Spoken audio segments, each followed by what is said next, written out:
Ride Motovlog. Let's ride. Let's go.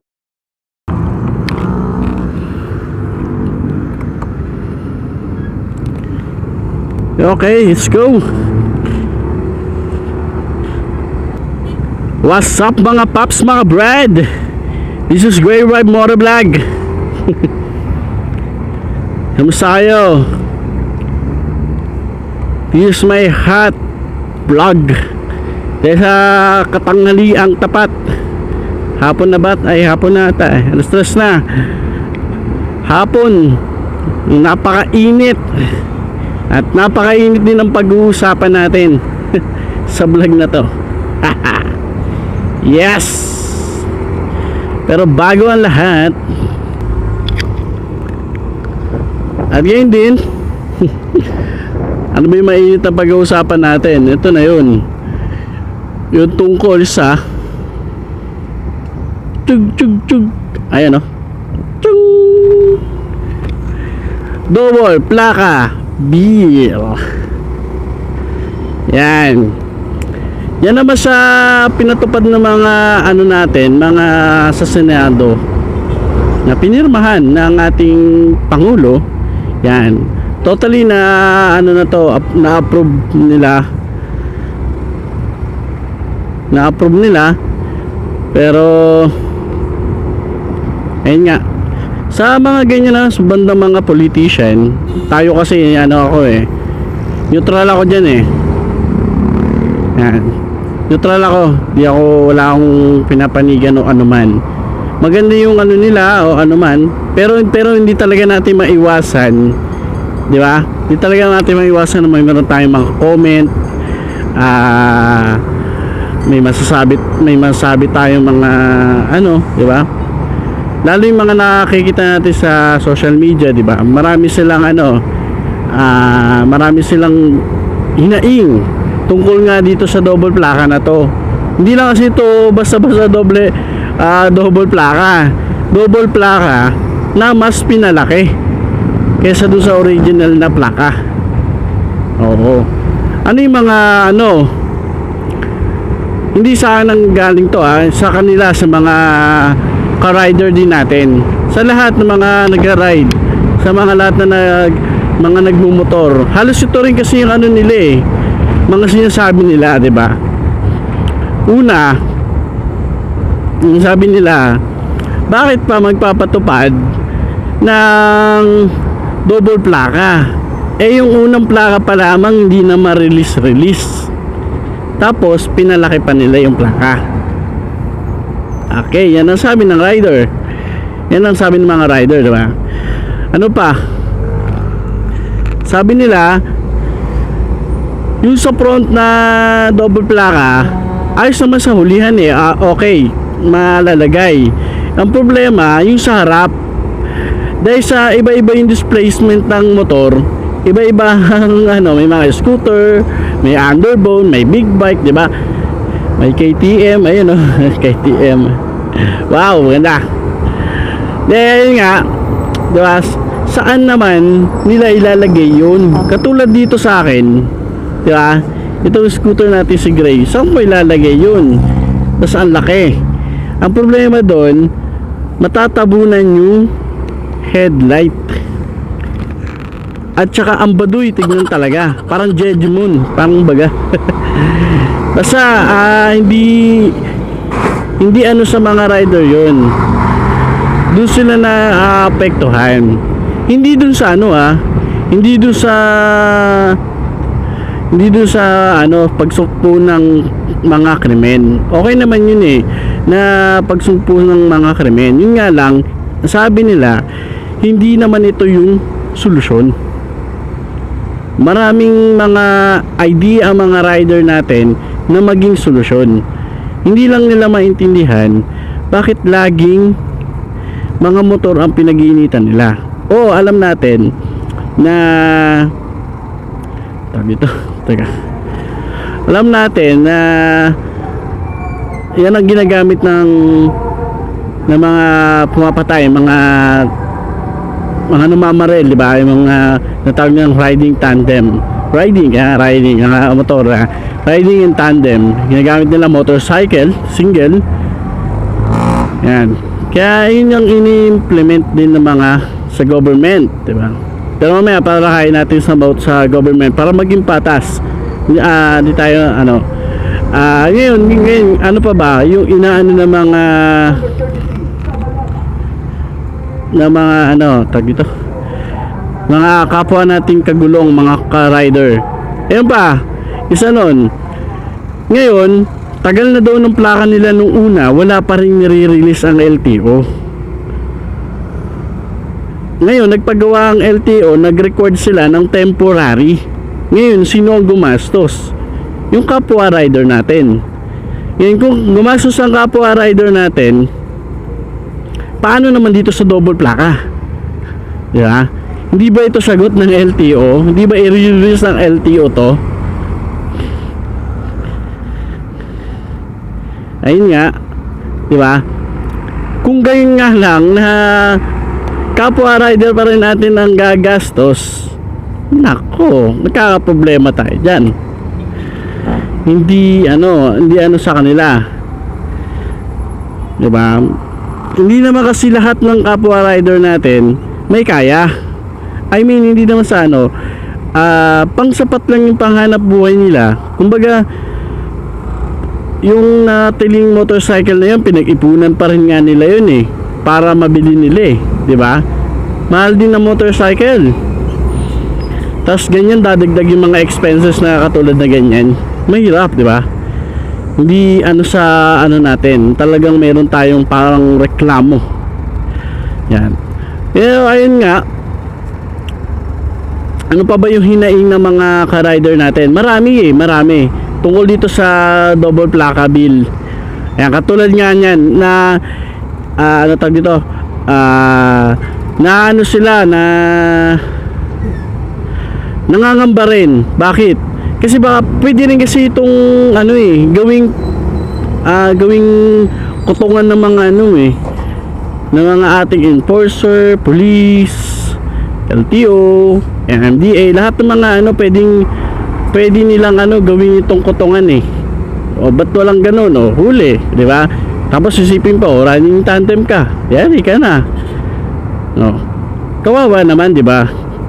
Kumbaga tsaka isa pa doon, ang inaano rin nila, bakit hindi nila ikinonsulta muna o kaya pinag-isipan bago ito i-release o pirmahan ng ating Pangulo. Minsan napapaisip tayo, nagbabasa ba yung mga yan? Kapwa mga rider natin, mga bumuboto yan, di ba? Sila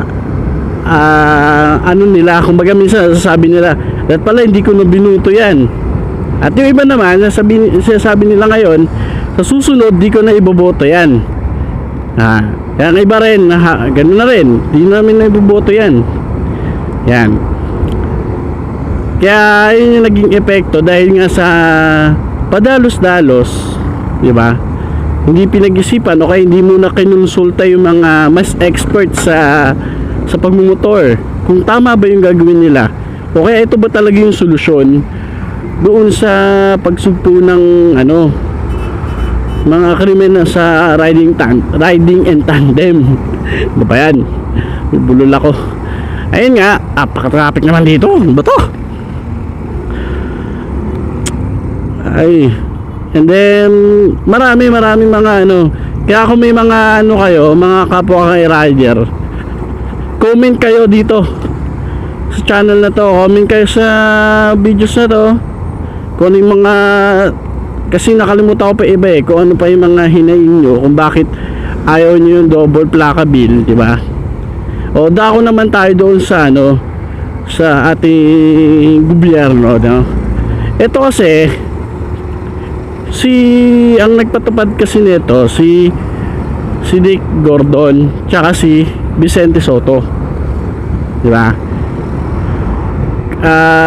Pinatupad nila to, yan, inano naman ng Kongreso, nilagdaan na, tapos pinirmahan naman ni ating presidente Rodrigo Duterte, pinirmahan niya. Ngayon, eto na, nasabi pa doon sa sa sulat, hanggang June 30, 2019 yata yun, kung hindi ako nagkakamali. Nakita ko na hanggang doon na lang, June 30, 2019 na lang, na kailangan naka-double plaka na yung mga nakamotor. Diba? Yun ang ano, yun ang ilang buwan lang, diba? Ilang buwan lang kailangan nakaganon na. Pero ang tanong, kung ang LTO mag-release niyan, kaya ba nilang i-release lahat yan? Mukhang hindi eh. Mukhang hindi LTO mag-release niyan eh. Mukhang tayo eh, no? Mukhang mga rider ang ano eh, mananagot sa ano eh. Ayun na nga. Asan na tayo? Nagulo na ako. Yung sa tungkol sa ano, balik. Tungkol sa government naman. Kaya sila daw nag-implement nito. Ayun nga, para daw masugpo yung riding in tandem. And then naisip naman ito ng senador na lakayan yung plaka, tapos lalakayan yung letter, diba? Plaka, yung letter, tapos ano pa, dalawang plaka. Ayan, yan ang inaano nila. Kaya nila pinatupad yung batas na yun. Ayan. Kaya ang tanong, mga ka-rider, susunod ba tayo sa batas o ipaglalaban natin na maibasura itong batas na to? Yan, tanong para sa atin, no? Pero tingnan natin kung may makausap na. Kaya susunod na lang yan. Tatanong natin kung ano opinion niya sa ano. O ano, comment na lang kayo dito. Kayo nang tatanungin ko. Mga pops, mga brad, anong comment ninyo tungkol sa double plaka bill? Ayan. Ano ba ibig sabihin ng double plaka bill? Ito yun, no? Yan. Ay. And then ayun nga, bago pala tayo magtapos. Namomroblema ako. Sumasakit na ang ulo ko. Paano gagawin natin? Kasi parang gusto kong ano eh, ibenta na to si ano eh, yung motor natin si Gray. Bebenta ko na to. Nalagay ko ano, for sale. Issue, may issue to eh. Double plaka. Malaki pa. Diba, yung issue natin. Ay naka. Kaya talagang ano, yun nga, diba nakakaanong ano, isipin na ibebenta natin tong sakay natin dahil lang doon sa double plaka bill na yan, no? Sa double plaka. So masakit talaga sa ulo. Isipin ko paano mo ilalagay talaga yung sa front. Yun ang isa doon eh, paano mo lalagay sa front, paano yun? Yung iba tatama sa headlight. Oh, lalo dito sa akin matatabunan yung ano ni Gray, yung pangalan. Papangit yung design, yung headlight matatawan, tsaka yung signal light. Ano ba naman, di ba? Dinagdagan pa yung problema natin eh.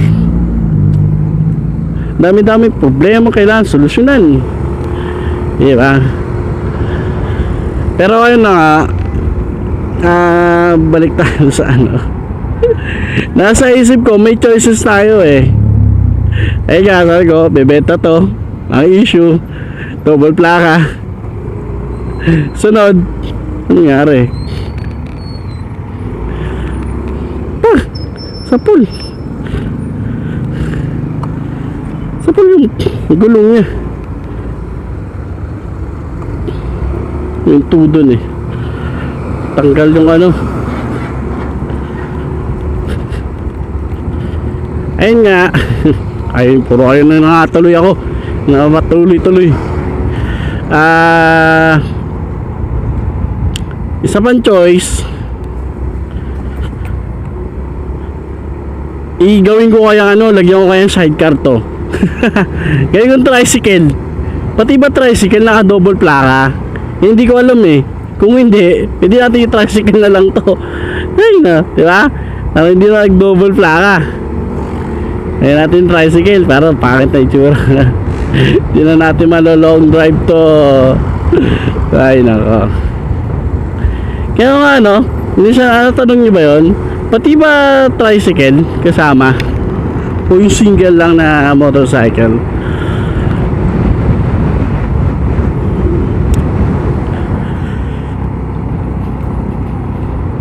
Ano pa? Ano pa pwede na tricycle?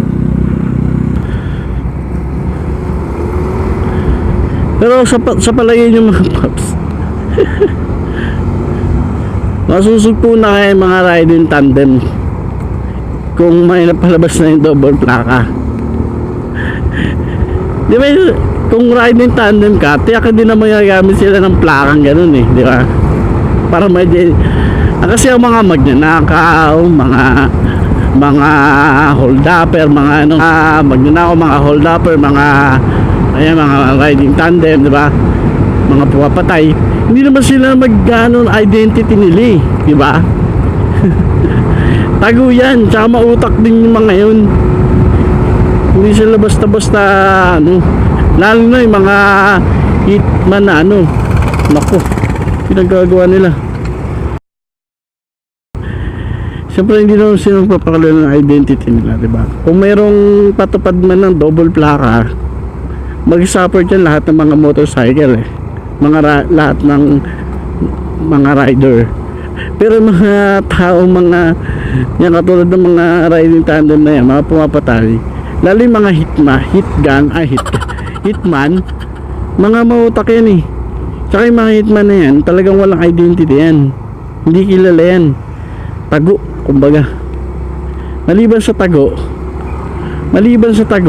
rin yan, minsan suportado rin yan ng ng mga pangyarihan, suportado yan ng taas, kumbaga sa gobyerno, ganun, suportado silang ganun, diba? Okay, mga malalaking tao hindi, I mean mayaman, ganun, diba? Kaya yun nga,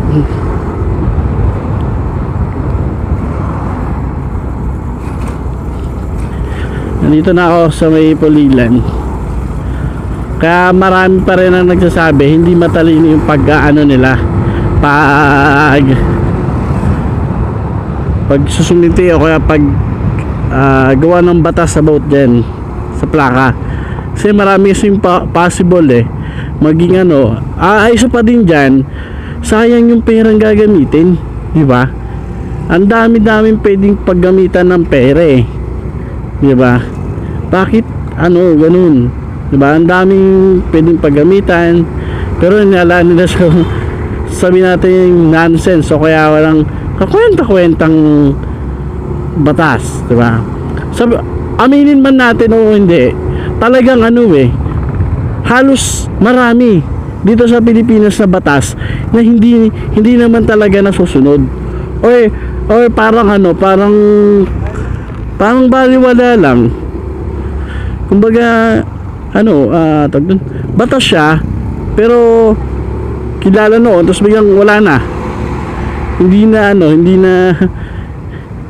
about ayun nga, hindi na siya ganun sinusunod ng mga tao, pero useless din. May ganun kasi batas, useless kumbaga. Or meron din na batas na conflict, yung may ganun dun nakatawa yung ganun may conflict, diba?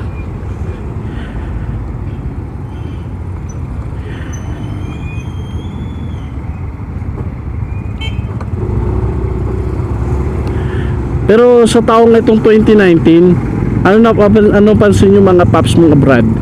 Di mo mga motorcycle lang tinatarget nila. O sabihin natin motor ang ginagamit ng riding in tandem. Pero sinasabi nila lahat ng rider, di ba ito sinasabi nila, rider kami, hindi kami kriminal. Yeah. Tama naman, di ba? Tama naman. Depensa yun, depensa. Wala rider na, tapos ang nasa ano nila, nasa isipan nila, lahat ng motor riding in tandem. Lalo na kapag yung itsura ng rider, di ba? Kagwapuhan, di ba? Jadi iba na yung natingin ng tao. Hindi fair yun, hindi patas yun, o kaya hindi ganoon dapat. Nagkakaroon ng discrimination naging discrimination tsaka yun nga, di ba, pansinin nyo, hindi naman motorcycle lang ang gamit ng mga kriminal andyan yung mga kumukuha ng mga bata gamit mga van, mga kotse, di ba, mga SUV, di ba? Kaya pansinin nyo, hindi rin parang magiging useless din. Sayang. At nakakainayang din doon yung talino ng kaya nga niloklok doon sa para gamitin yung talino iba yung ginagamit